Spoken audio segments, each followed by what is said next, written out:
How's it going, you guys? Damocles here, and today I am bringing you my updated Pokemon Unite tier list for September 2021. Last time we did one was in August, right around Gardevoir's release, and a lot has changed since then, so I thought now would be a good time to update the tier list. As always, if you like this content, please consider subscribing. It is totally free, and at 20k subs, giving away a Nintendo eShop gift card, so make sure you stay tuned for that. I was going to split it up into high elo and low elo tier list, but if you watched my previous video about the current state of ranked in Pokemon Unite, I figured maybe not the best time to do it, just because all the ranks are pretty much just all jumbled together. But regardless, let's talk about the actual categories here. So last time I had like mandatory for teams. I changed that to possible nerf incoming because some of these Pokemon are just kind of like a number balance change away from being in a lower tier, and I wanted to just clarify that. But also there's some that are just in the top tier because they fulfill a role that no other Pokemon does in the game. We've got S, A, B, C, and making your team 4v5 tier. Last time that was basically held by Garchomp. We'll see if it changes this time. But let's go and start it up, shall we? And how do I want to do this? Let's start with Gengar, huh? Gengar, I'm going to toss him into C tier. I think Gengar is not bad by any means, but the Hex nerfs definitely seem to hit it pretty hard. What I mean by Hex nerfs is they basically reduce the amount of iframes that Gengar got while using Sludge Bomb Hex. It still hits hard, it's still really annoying, but you can damage it a lot easier while it's doing its attack, so it's a lot more vulnerable and gets blown up in team fights. But Dream Eater Shadow Ball should be, you know, being looked into a little bit more because the damage output of that in terms of single target burst is quite insane. And so I do think he's actually a sleeper pick. But for right now, I'm going to put it in C just because if you're climbing solo queue, probably not going to want to use it that much. If you're climbing with a pre-made like 5-stack, probably not the best pick right now. But I'm telling you, Dream Eater Shadow Ball is up and coming, and I think people are going to figure that out real soon. So make sure you stay tuned for that. Okay, who else we got? Cinderace. I'm going to put Cinderace into... I'm tempted to put it into S tier. I'm going to put Cinderace in S tier. So last time, I believe it was top tier. It was in like mandatory for high value teams tier. And since the nerfs, it definitely took a pretty massive hit. It's still super strong. You can still carry games with it. It's still like one of the only Pokemon that really fulfills that pure AD carry role. Meaning like basic attack based hyper carry status type deal. But the attack damage nerfs definitely took it down a few pegs, and it's kind of in a similar situation to where Greninja was last time, where even though Greninja was super strong before, Cinderace was just a lot easier to play, and it was also quite powerful, and you really only need to have one or the other on your team. So for that reason, I'm going to put Cinderace in S tier instead of top tier. And then I guess I will just, from there, go into Greninja. Greninja is the first of the possible nerf incoming tier, even though not much was actually changed fundamentally about the strongest Greninja build, which is Smokescreen Surf. I told you guys that last time. Don't be running Water Shuriken. Smokescreen Surf is legit as hell. Not much has changed other than Cinderace got a lot weaker. And for that reason, a lot more people are playing Greninja. A lot more people went Surf, because they learned, hey, double team Shuriken, not really the best choice.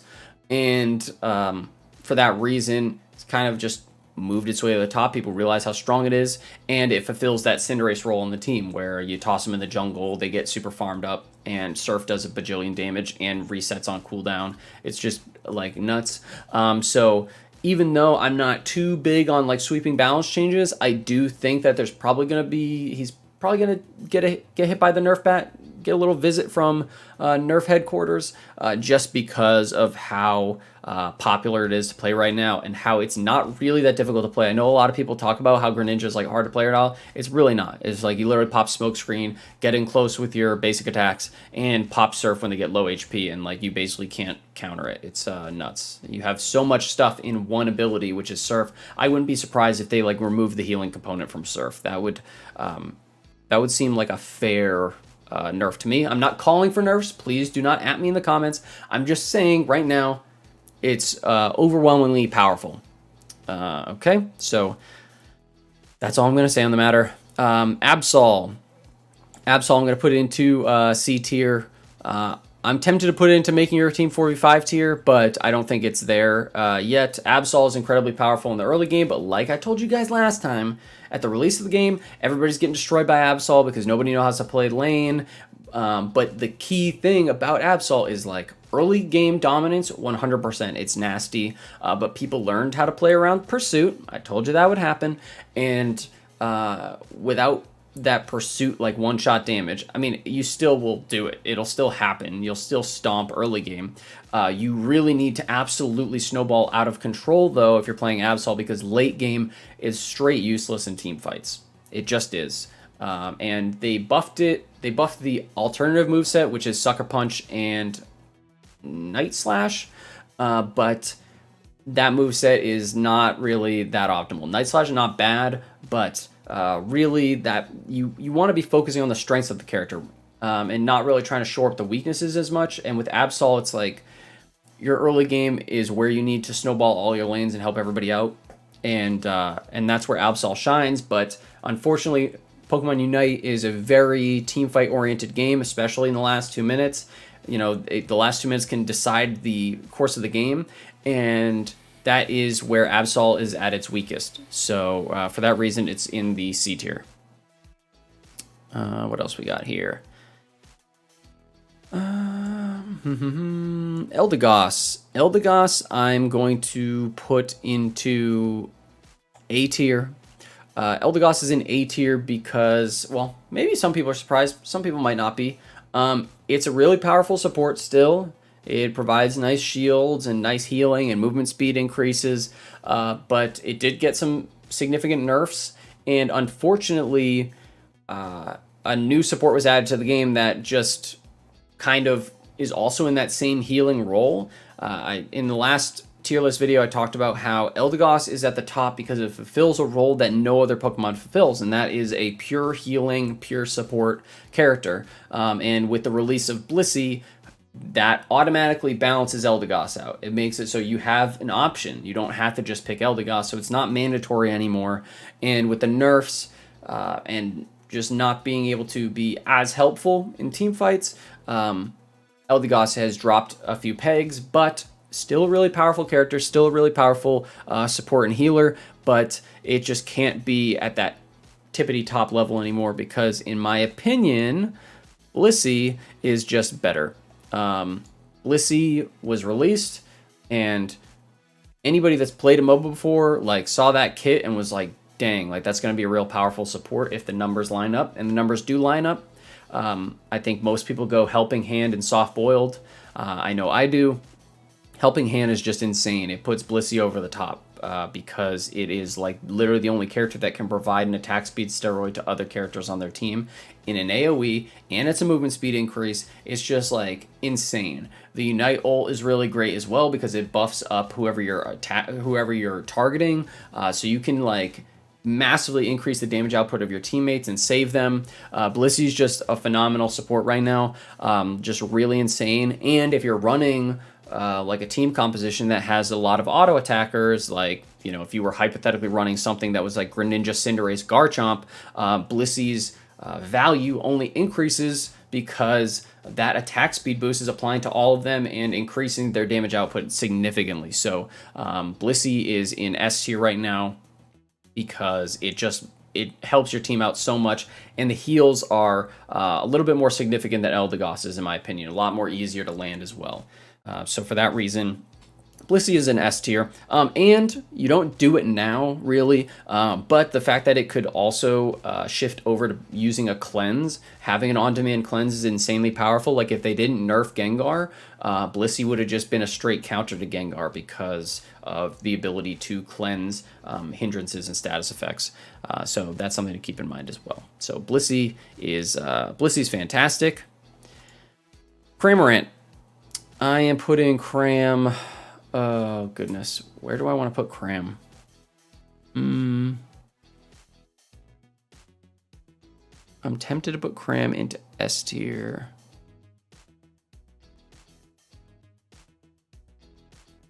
Yeah, I'm going to put Cram in S tier.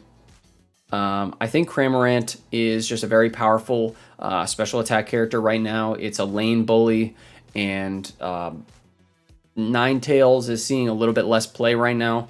And that's just kind of how team comps are working in general. And as you climb up in the rank tiers, you're going to see that you usually have, like, normally you'll have like maybe one special attacker on your team.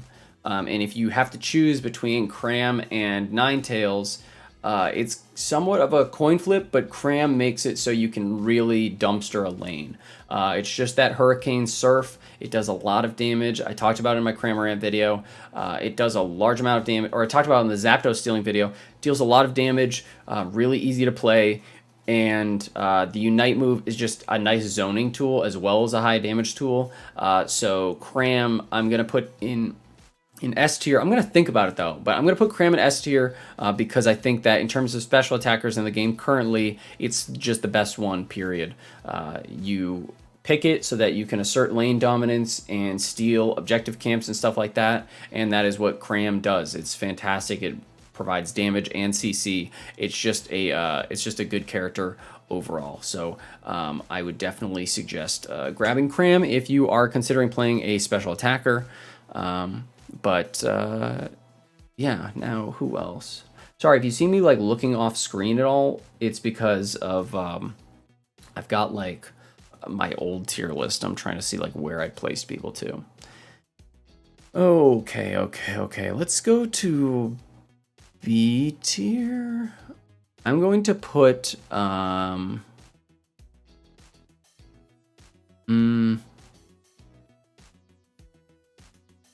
Machamp is going to be my first B tier pick. And the reason why is the nerfs to it impacted its popularity fairly significantly.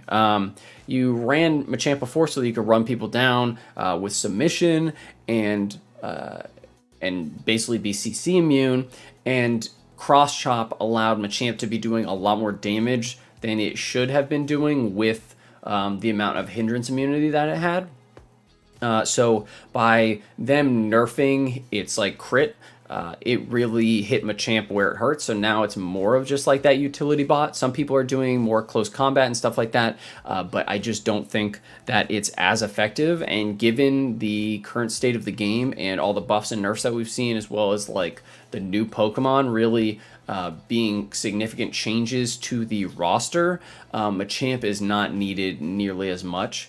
And it's still a good character. You can still play it. It still hits hard and hurts, but there are just better options, in my opinion. So for that reason, I'm going to put Machamp at B tier. It's not necessarily a bad character. It's just not really like a top tier or strong character right now. Let's see. Let's take Charizard. I'm going to put Charizard in A tier. This might surprise some people. And I'm not just talking about Charizard in necessarily super high level master play or in, 5-man stacks or stuff like that. I'm talking about like in solo queue as well, or just when you're climbing tiers. I think Charizard is really powerful for objectives. And objectives win you games. I talked about this in my Zapdos tier list video. But even though you get a lot of Charizards in your games that sit as Charmander the entire game, or they go to lane or something like that, a decent jungle Zard can be really powerful later on in the game and at Dreadnought just because of how quick it is at taking objectives and how good it is at soloing out the opposing team's carries like a Greninja or a Cinderace or a Cramorant. There's not much they can do against it if you stay farmed up as the Zard. So is it a super top tier character? No, but I definitely don't think it is like I don't think it's garbage tier by any means. And I think that in the right hands and in the jungle, it's actually like pretty powerful. And I'm hoping more people kind of test it out and play it. It's early game, not the best, but if you can just farm up the late game and its ability to solo out objectives, steal Zapdos with ease, and take out carries, which are a real important part of the metagame currently.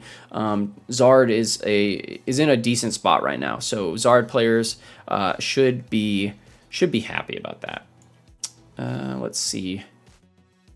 Pikachu, I'm putting Pikachu in C tier. I just don't think Pika's that good, if I'm being honest. I think that it's a strong special attacker, but is it going to win you games? Probably not. Everybody's faced a lane Pikachu that has put them in the dumpster, spammed Electro Balls and stuff on them. But the unfortunate part is that is basically all Pikachu is currently good for. It has some nice stuns. It has some nice CC. The Electro Ball does increase damage to lower HP targets, which is nice. But its Unite move, meh. And its vulnerability to crowd control is incredibly high. And so that's why I'm going to toss Pikachu in the C tier. I just don't think that Pikachu has a good showing outside of the first couple minutes of the game. And if you can close in on a Pikachu, it's just going to fall over. It doesn't have anywhere near the team fighting presence as some of the other special attackers in the game. Once you get out of laning phase, it's not like you're building up to something where late game all of a sudden Pikachu takes over the game. It's just a really powerful lane bully, but it's not as good as a Cramorant or some other special attacker, so I think it's in C tier. Sorry Pikachu players, but it's just the reality. Like, you guys let me know in the comments, like, how many Pikachus do you really see like succeed or make a game impact past 4 minutes in the game? I'm curious because I see very, very, very few. Okay, Mr. Mime. Mr. Mime's going to go in B tier for me because it's a good support, but do you actually need it on like a team composition, or is it just like something that kind of has this like weird little niche spot? And I think that's where Mr. Mime lies right now. I think that it does a large amount of damage, and it has like some interesting quirks like barriers and stuff like that, which I think you should be running. I think the optimal build is going into confusion into barrier or light screen, whatever it is. But you don't need it. That's the problem. There is just a bevy of really solid supports right now, and so picking Mr. Mime to fulfill that role is kind of meh. And if you take into account like the necessary like skill and mechanics required to consistently land your light screens and get stuns onto the enemy team, while they know already, it's a month out from a release now, people know what Mr. Mime's trying to do. Even though it's super high damage, and Confusion is one of the highest damage abilities in the game when you hit him against a wall, it's really niche use, if that makes sense. Like, if you have to be in a really enclosed space or land those light screens every time, and unfortunately, it's a little bit tough to do that. And when you're in team fights and stuff like that, it's a little bit hard when you're facing the other supports that I already talked about. So I think Mr. Mime is in B tier. Damage output, insane, but actual fit on a team composition is kind of not really needed. So that's where I'm gonna drop it. Lucario. Lucario's going in S tier. I think that it's just such a strong character. It's such a strong lane bully. I mean, there's not much Lucario can't do. It has mobility. It has damage in early game. It has tankiness in early game. That damage and tankiness lasts for a very long time. It doesn't fall off that hard considering how good the early game is. It saw a little bit of nerfs since the last tier list, and not direct nerfs, but bug fixes where Power Up Punch was dealing a little bit more damage than it was supposed to. It was kind of like sharing Power Up damage with the first basic attack after Power Up Punch. So it took it down a little bit, but it's still just an incredibly powerful character. You can destroy lanes with it. You can dash away. You can dive with it. You can run Score Shield with it. It's just a really, really strong character overall.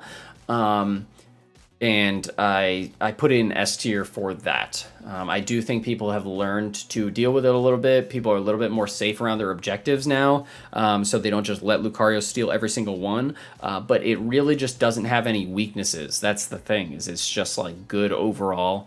And so as far as all-rounders are concerned, you can't really beat Lucario. It's just a really solid character. So I'm putting it in S tier. Who else we got here? Slowbro. Slowbro I'm putting in A tier. The bro saw some nerfs last time, and the nerfs hurt it a little bit. And with the advent of Blastoise being released, it kind of falls out of favor even more. Before, you might have a Slowbro and a Snorlax on your team. Slowbro is really good at like taking enemy carries out of the fight. That's what it's really strong at, and it's still good at doing that.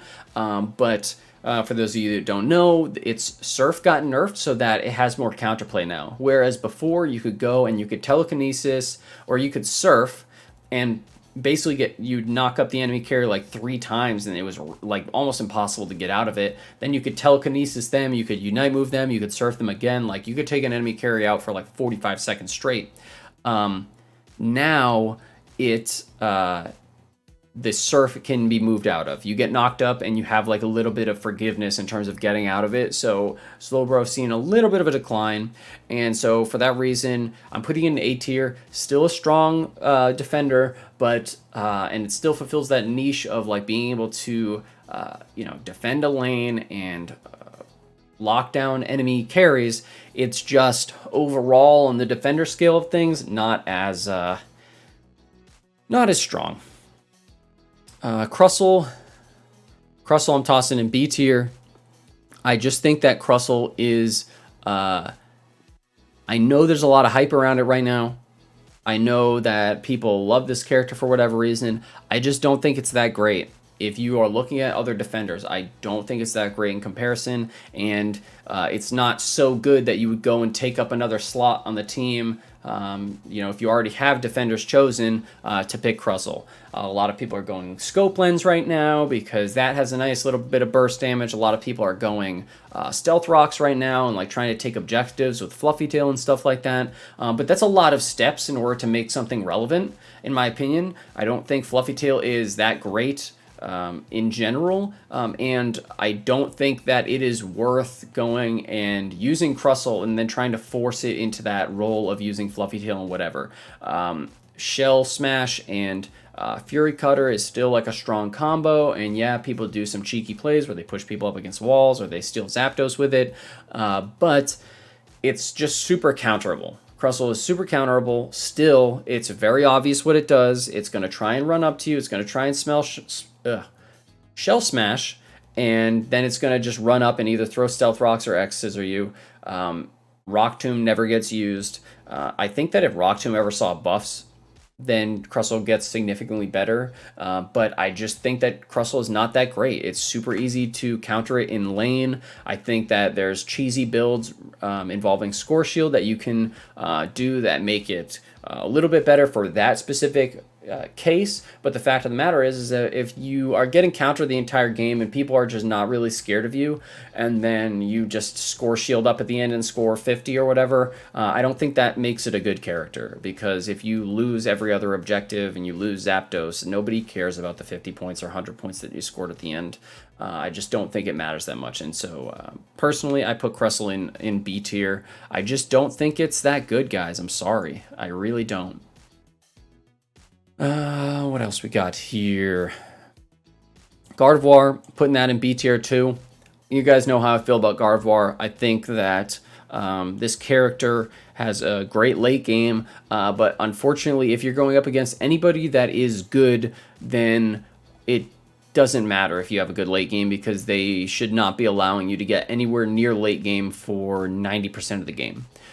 You basically need to hit level 12 for Gardevoir to be anywhere useful or to be considered a threat on the enemy team. And by that time, the enemy team has farmed this route about 11,000 times, and there's nothing you can do about it. Absolutely nothing you can do about it, except for go on the subreddit and blame your teammates for not letting you take every bit of farm as Gardevoir.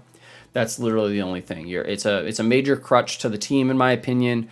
And I'm tempted to put it in making your team 4v5 tier, because you literally, if you pick routes, you are making your team 4v5 for at bare minimum half the game. Like, more so than any other character. By far weakest laning phase of any character in the game. I almost want to put it in C tier. Like, I almost want to put it in C tier. I'm so tempted to drop it into C. I'm going to. I'm putting Gardevoir in C tier. You can argue with me in the comments if you want to. I just think that it's so bad for so long and needs so much attention and babysitting for not that great of a payoff that it's not worth having it on the team. And so I do not like having Gardevoirs on my team. I love seeing them on the enemy team because it is a almost free lane for anybody who's laning against it. Routes does nothing, like literally nothing. There's nothing that you can do that is going to make routes helpful in any way. It can't defend, it can't attack, it can barely steal buff camps. I mean, not buff camps, it can barely steal experience camps or participate in any kind of a lane fight. And because of that, it stays routes for a lot longer than it should. Curlia is still not that great. You should be going Future Sight, but Future Sight still isn't that great until you hit level 12. Psyshock is okay, but like if you get even if you manage to make it to the end of the game, you deal decent damage, but your early game is just so bad, you're going to be far behind, or if someone gets on top of you, you're done anyway. So I'm putting Gardevoir in C tier. That's where I'm putting it. Not a fan of that character. Okay. Zeraora, I'm putting that in A tier. I'm almost tempted to put it in S tier, honestly, and that is because currently it is a really solid counter to Greninja, in my opinion. It makes it so, Greninja's attack range is kind of right inside of Zeraora's discharge range, and you know how Greninjas play. You go and you are trying to get in close when you're executing the character, but if you try and get in close while you're executing the character and it's a Zeraora with discharge up, you're going to get blown up because Zeraora deals more damage, lower HP it has. And then also, if you are in smokescreen, you're going to get just destroyed by Zeraora's discharge as well, because it doesn't care if you're invisible, it's going to keep hitting you, and it's really easy if you're the Zeraora player to know, kind of where that Greninja is going in smokescreen. So overall, I think that Zeraora is like a really fantastic counter to Greninja, and it's just really, it's a solid character overall. And so for that reason, I'm going to put it in A tier. It's also a good counter to Gengar too. Talonflame. I'm putting Talonflame in B tier. A lot of people think Talonflame's like the worst character in the game. I understand where they're coming from. I kind of want to put it in A tier, but I'm not going to. Brave Bird is just really solid, And Talonflame saw some buffs, so Brave Bird is nice, and Aerial Ace does a lot more damage now. So Talonflame's early game, if you're able to get ahead as Talonflame, it's really hard to defend against it because Brave Bird just hits you for like half your HP, and then Aerial Ace is basically guaranteed to hit twice. So like it's really unforgiving if you let Talonflame get ahead. And as far as ranked is concerned, if you are climbing, it's just really solid for stealing objectives. If your team never goes to Dreadnought or anything like that, just like Charizard, both of these characters are really solid at stealing objectives and trying to save the game from your teammates. And so that's why I'm putting Talonflame in B tier. If you're doing like 5-man pre-mades, is it as good? If you're playing in a tournament, is it as good? Probably not. But for the majority of players, if you're like a really solid player and you're not just playing Talonflame to go and try and score, but trying to help your team, the damage output and be able to just like hit an enemy carry and take them out of a fight, or steal an objective like a Dreadnought or a Zapdos, I think that bumps it up a few on the tier list in my opinion. So I'm putting Talonflame into B tier. What else we got here? Ninetales. Ninetales, I'm putting it in top of the A tier. And the reasoning is simply because Cram does fulfill that same role that Ninetales does. Ninetales saw some bug fixes that saw it deal, not reduced damage, but a lot of the annoying stuff that was happening with Ninetales, that was like the buggy stuff with enhanced attacks and freezing people, got fixed a little bit, so they dropped it down a tad, and Cram is just a really solid lane bully and still fulfills that special attacker role.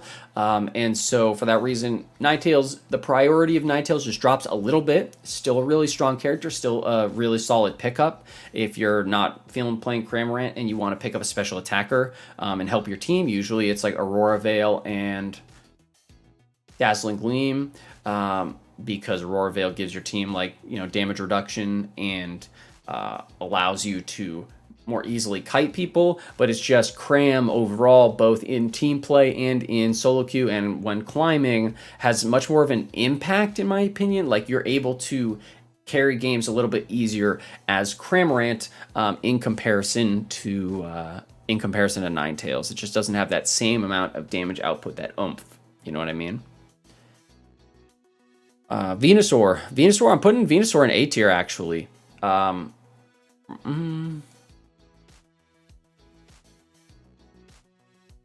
me move this around a little bit. Putting Venusaur in the A tier because the buffs really helped it out. Really helped it out. Sludge Bomb is actually now like a really powerful laning tool. And it's super unforgiving if you're the opposing laner. It slows for a really long period of time. It deals solid damage now. And it's basically off cooldown as soon as the first Sludge Bomb disappears. So you can really just like kind of spam it. And it's just a fantastic area denial tool. Bulbasaur's laning is significantly increased because of how good Sludge Bomb is, and Solar Beam is just fantastic. It allows you to really poke people out if you practice a lot of Venusaur. It's just a really good character now. Before it was in the absolute lowest tier, but the buffs that they gave it, which was increasing its Unite move and increasing Sludge Bomb damage and its effects, just really helped it out. I think they also reduced the cooldown of Solar Beam by like 1 second, which makes a big difference because at level 11 or level 12, I believe, Solar Beam loses a lot of cooldown. And you can basically spam it every 5 seconds, essentially. It's really solid, like really solid. It does insane amounts of damage. It's good at stealing objectives, just like, you know, Charizard and Talonflame are. So if you're playing it in solo queue, as long as you are just playing it well, you can really poke out enemy teams. And what I mean by poke is just deal damage from super far away without them touching you. You don't want to get in close range. You never want to run Petal Dance and Giga Drain. Anybody who tells you that is just dead wrong. You run Sludge Bomb, you run Solar Beam, and you just steal objectives and you steal the souls of your enemies who are trying to get those objectives. If a Greninja's running over, you go and you land that Solar Beam right on the Greninja. He's at half HP. He's got to go back to base, and your team has won the fight. So just a solid character, and its Unite move being buffed up is really nice because it makes it a lot easier to steal now. But it also just chunks people at all stages of the game now. So Venusaur has seen the biggest bump probably of anybody, and it's just a great character right now. Let's see here. Wigglytuff. Putting Wigglytuff in possible nerf incoming tier. Is it the best for solo queue? Is it the best, like, in terms of laning? Right now, like, yeah. Like, and the reason why I say possible nerfs incoming is because basically all they did to Wiggly was massively increase its base stats, like a tremendous amount. Like, I'm really surprised by how much they increased it. And so now it's like just about as tanky as any of the defenders, and it just has a lot more annoying things to accompany it in comparison to some of the defenders. So like running Sing or Double Slap, or even if you go Rollout, it's just obnoxious to deal with. It also hard counters things like Crustle, who try and hit it because it immediately charms them out of whatever it is that they're doing. It's just a really mean character to play against right now, and straight up, because of the number change for the base stats, it's super hard to take it out of a lane. It just doesn't take damage. And if you try to, it just sings you, and their entire team KOs you. And so I definitely think that Wiggly players should be expecting a change to Wiggly. That's my opinion. I think that just the base stats are insane right now. I think in my last tier list video, I probably said that like Wiggly's Sing is great, but you have to walk up to the people in order for it to work. And if you're walking up to the people, you're just going to get deleted. Well, they kind of resolved that issue by making it so Wiggly just doesn't take damage anymore, and you can just sing people on the spot. But it's just a little too much right now. So it's in possible nerf incoming tier. It's really, really strong right now. The Unite move is really nice for just winning team fights. It gives you invincibility. It's a cleanse. It's just really solid. And if you combine that with how good Blissey is right now as well, that's why some of the other supports are a little bit further down on the tier list, because Blissey and Wiggly are just so strong right now. And I have to reiterate, excuse me. Just because I put in possible nerf incoming tier does not mean I want it to get nerfed, or I'm calling for it to be nerfed or anything like that. I'm just saying you should expect it, because it's literally just a number tweak that could change this character's tier right now. So for that reason, Wiggly is in possible nerf incoming tier. Garchomp. I am putting it in... I'm not putting it in make your team 4v5 tier, surprisingly, though I want to. I think I've got to put it in C tier.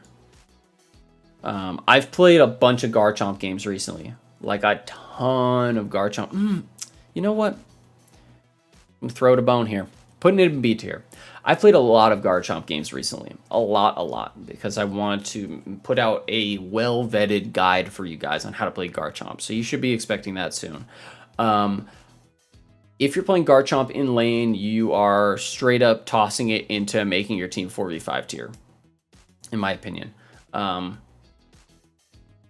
If you played in the jungle, you know what? Nah, it's got to go in C tier. It's gotta. No, you know what? Oh gosh, it's tough with this one.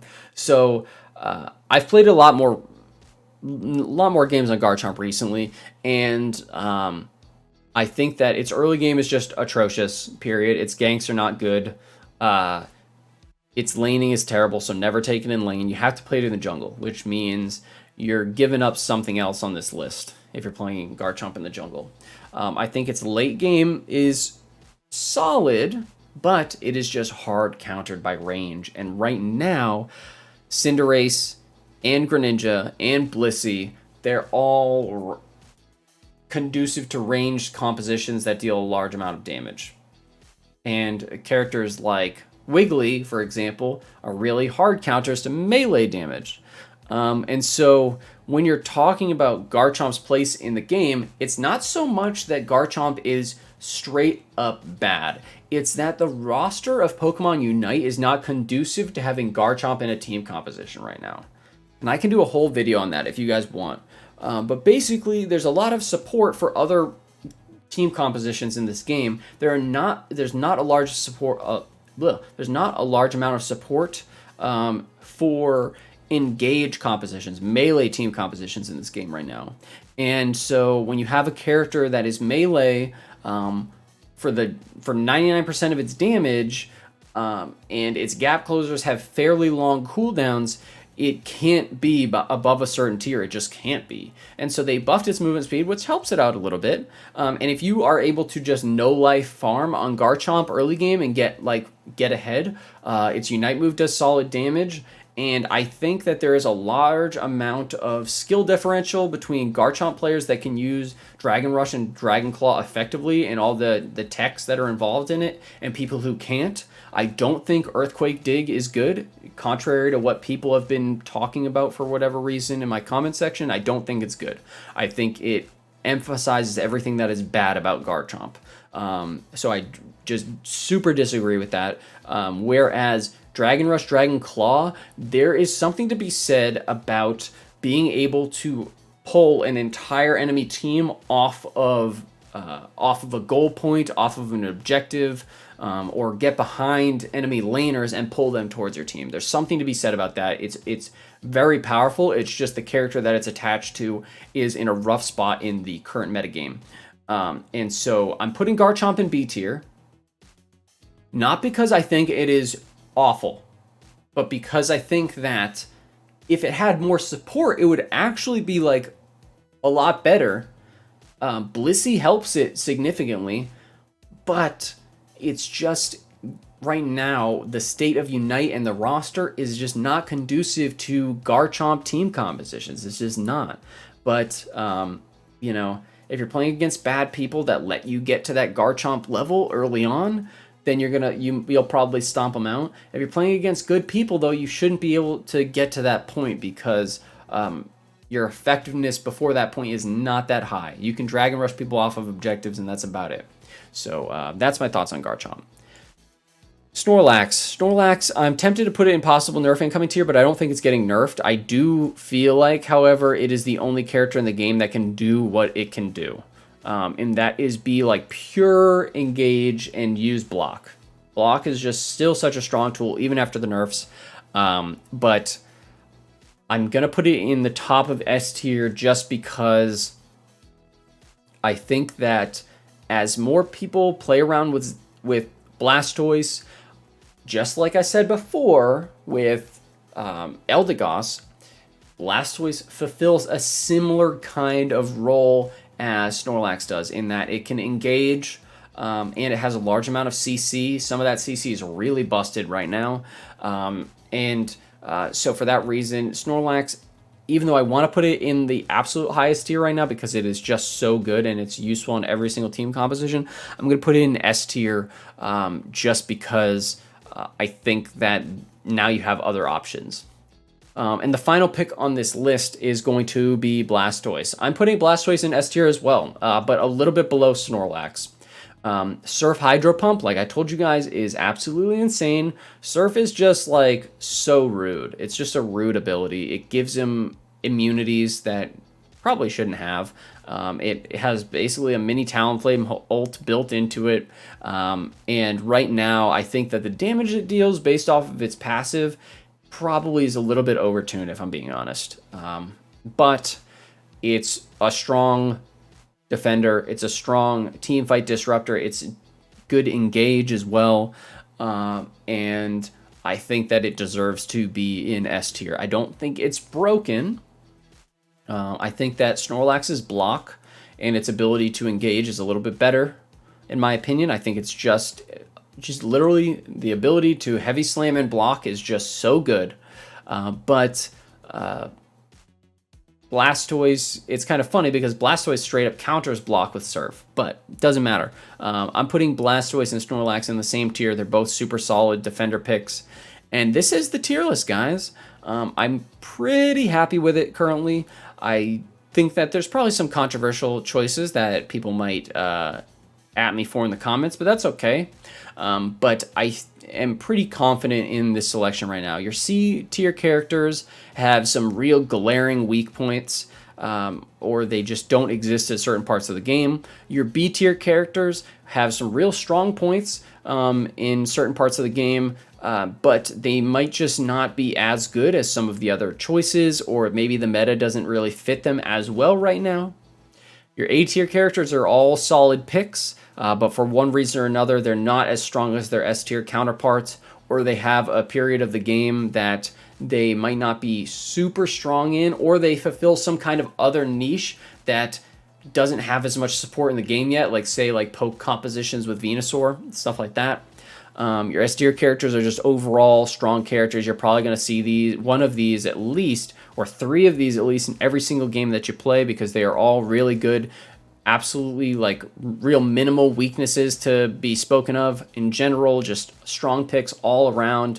And these are your meta picks. And then possible nerf incoming. You will see Greninja in every single game, most likely. And if you're a support player, you're probably picking Wiggly or Blissey right now in every single game. But these guys are just a little bit of a notch above, because they are the, well, Greninja's case specifically, it's like one of the only Pokemon that can fulfill that role, and it just happens to be incredibly powerful right now. And Wiggly is a different kind of support than Blissey, but because of the number tuning, it's just a massive lane bully right now. You can't move it, and so that's why they are in the higher tiers right now. So I hope you guys found this tier list to be helpful or informational. If you guys think that I should go and do a solo queue tier list as well, or a low elo tier list and high elo tier list, let me know. I just thought that for this particular month in Unite, with the season coming to a close, I didn't think it would be prudent. And I also think that Unite rankings are just all over the place right now. I think people that have no business being in Masters are getting to Masters, and I think that matchmaking is just so bad that it's kind of hard to go and say, like, this character is going to be good at this tier, because it's just a mess right now, guys. But let me know what you guys think. Remember, please consider subscribing. It would mean the world to me, and we have a great community coming on, or growing on Discord. I'm also a member of Team Shiny, so if you want any awesome Team Shiny merch, make sure you hit the merch link in the description below to help support me. But that's it for me, guys. Damocles out.